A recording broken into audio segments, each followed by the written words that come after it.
स्वागत है आपका एसएल विद्या मैथ में। एसएल विद्या मैथ में आज हम पढ़ने वाले हैं क्लास 8th क्लास 8वीं और अध्याय 1, जिसमें हम अध्याय 1 का नाम है परिमेय संख्याएं। अब परिमेय संख्याएं क्या होती है वह पढ़ने से पहले हम पढ़ेंगे पूर्ण संख्याएं, प्राकृत संख्याएं और पूर्णांक। उसके बाद में परिमेय संख्याएं पढ़ेंगे। सबसे पहले पूर्ण संख्याएं क्या होती है?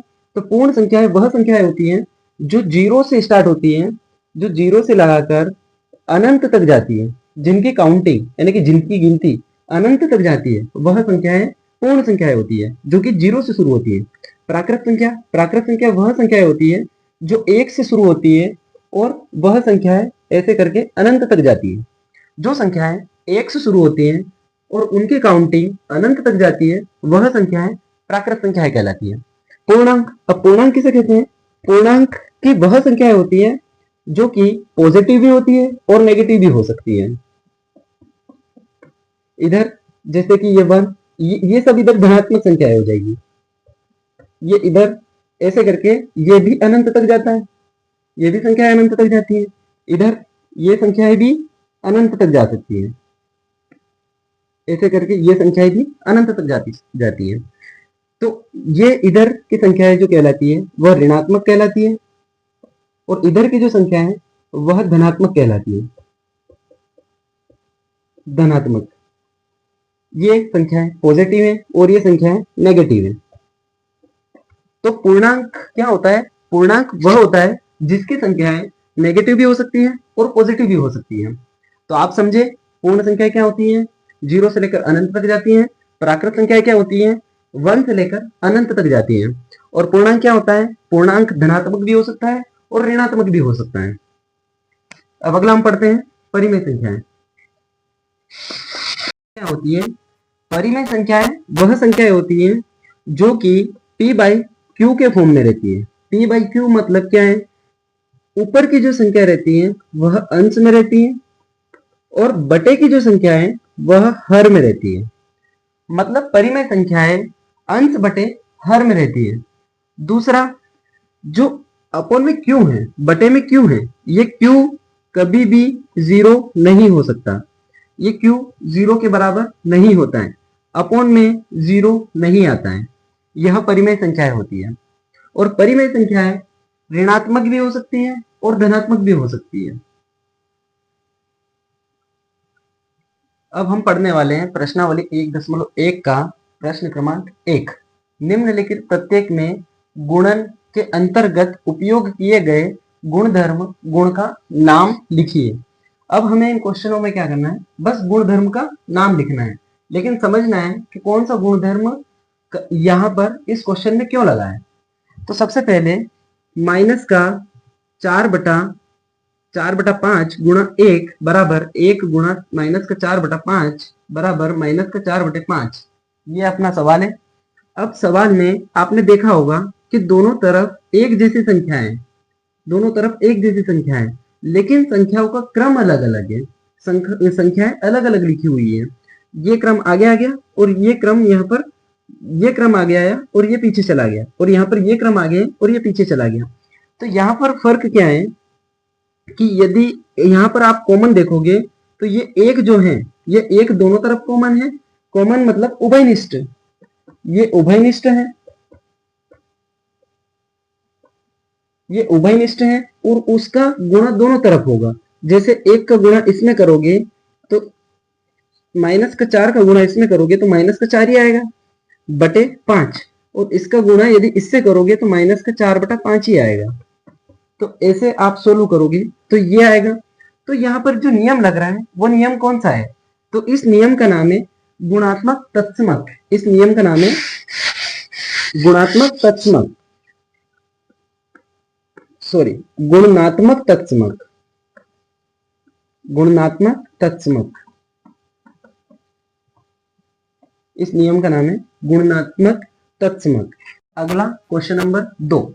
अब क्वेश्चन नंबर 2 में क्या है कि ये सवाल लिखा हुआ है आपके पास में, और इस सवाल में कौन सा नियम लग रहा है यह हमें देखना है।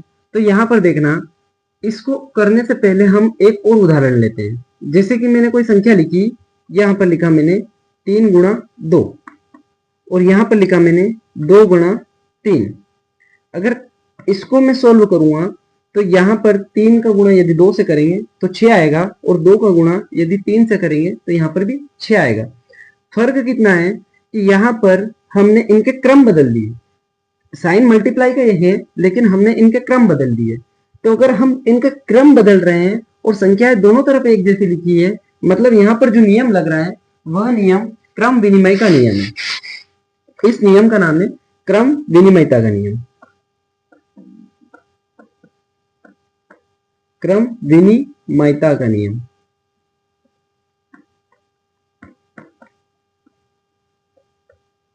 क्रम विनिमयता, ये नियम इसमें लग रहा है। अब सवाल तीसरा। अब इस सवाल में हम ध्यान से देखेंगे कि ये सवाल इस तरीके से है, और इस सवाल में आपको कुछ अलग दिख रहा है, जैसे कि माइनस का 19 बटा 29 गुणा 29 बटा माइनस का 19। मतलब ये जो संख्या लिखी हुई है, ये संख्या कैसी लिखी हुई है, ये इसका व्युत्क्रम है। व्युत्क्रम है इसका b बटा a। अगर किसी का व्युत्क्रम करते हैं, मतलब उल्टा कर देते हैं, तो अंश की संख्या हर में और हर की संख्या अंश में पहुंच जाती है। तो ये भी यहीं पर यही हो रहा है। तो हम यहाँ पर क्या करेंगे, जैसे इसको माइनस से माइनस कट जाएगा, 19 से 19 कट जाएगा, तो यहाँ पर एक आ जाएगा, 29 से 29 कट जाएगा, यहाँ पर 1 आ जाएगा। अगर हम इन सबका गुणा करेंगे तो गुणा करने पर क्या आएगा, सबका 1 ही आएगा, इधर भी 1 ही आएगा।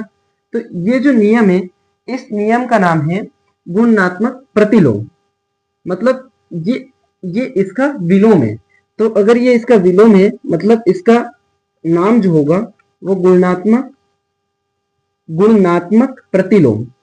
प्रतिलोम का मतलब विलोम, इसका विलोम है। तो यहाँ पर ये ध्यान रखना कि इस नियम का नाम गुणात्मक प्रतिलोम है। अब हम पढ़ने वाले हैं प्रश्न क्रमांक 2। बताइए कौन से गुण की सहायता से आप 1/3 गुणा कोष्टक 6 गुणा 4/3 कोष्टक बंद को 1/3 गुणा 6 कोष्टक गुणा 4/3 के रूप में अभिकलन करते हैं। अब इस क्वेश्चन में हमें गुणधर्म का नाम ही बताना है कुल मिलाकर। इस गुणधर्म में इस क्वेश्चन में कौन सा गुणधर्म है ये हमें देखना है। तो हम क्वेश्चन फिर से एक बार उतार देते हैं। 1/3 गुणा 6 गुणा 4/3 कोष्टक बंद बराबर 1/3 गुणा 6 कोष्टक 4/3। ये हमने क्वेश्चन एक बार और बता दिया। अब इस क्वेश्चन में कौन सा गुणधर्म लग रहा है ये हमें चेक करना है। तो उससे पहले मैं आपको एक एग्जाम्पल समझाता हूँ। जैसे कि मैंने लिखा यहाँ पर 4 गुणा 5 गुणा 3, इधर 4 गुणा 5 गुणा 3 ये लिखा मैंने। इधर मैंने लगा दिया कोष्टक यहाँ पर, और इधर मैंने लगा दिया कोष्टक यहाँ पर।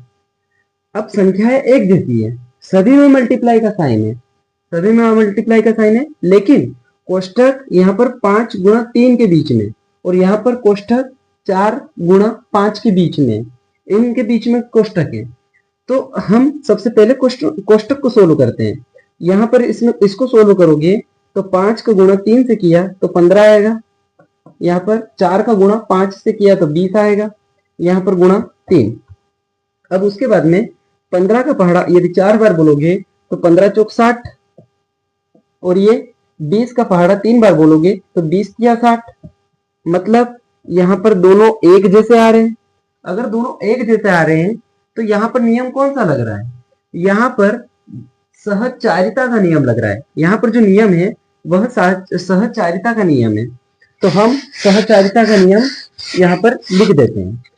क्यों सहचारिता का आ रहा, क्योंकि सब में मल्टीप्लाई है, और कोष्टक चाहे आगे पीछे हो उससे कोई फर्क नहीं पड़ता है, कोष्टक कहीं पर भी हो। तो ये नियम जो है वह सहचारिता का नियम है, सहचारिता नियम। इस नियम का नाम है सहचारिता नियम। जय हिंद, जय भारत, धन्यवाद।